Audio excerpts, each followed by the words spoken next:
তুষারপাত, ভারী বৃষ্টি সহ প্রাকৃতিক নানা দুর্যোগে প্রায়ই বন্ধ থাকে ভারতের জম্মু কাশ্মীরের লাদাখ ও শ্রীনগরের মধ্যকার সড়ক যোগাযোগ।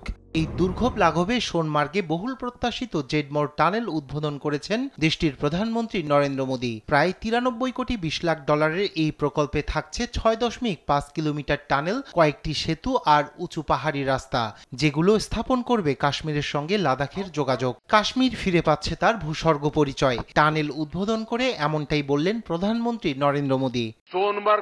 খারাপ দিনগুলোকে পিছনে ফেলে কাশ্মীর আবার তার ভূস্বর্গের তকমা ফিরে পাচ্ছে। মানুষ সন্ধেবেলায় লাল চকে যাচ্ছে আইসক্রিম খেতে, এমনকি রাতেও সেখানকার আবহ বেশ প্রাণবন্ত। কাশ্মীরের শিল্পীরা পোলো ভিউ মার্কেটকে এক নতুন রূপ দিয়েছে। আমি সোশ্যাল মিডিয়ায় দেখেছি সেখানে শিল্পীদের পারফর্ম করতে।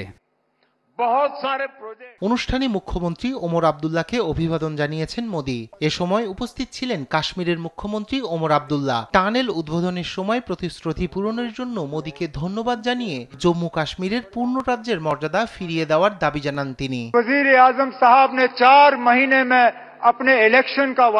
তৃতীয়বার কেন্দ্রে ক্ষমতায় আসার পর প্রধানমন্ত্রী নরেন্দ্র মোদী যখন শ্রীনগর এলেন, তখন থেকেই জনগণ তার কথা বিশ্বাস করতে শুরু করেছে। প্রধানমন্ত্রী নিজের কাজের মাধ্যমে বুঝিয়ে দিয়েছেন কাশ্মীরের মানুষের দিল এবং দিল্লির দূরত্ব মুছে ফেলতে তিনি বদ্ধপরিকর। আমার মন বলছে আপনি খুব শীঘ্রই আপনার তৃতীয় প্রতিশ্রুতিও রাখবেন।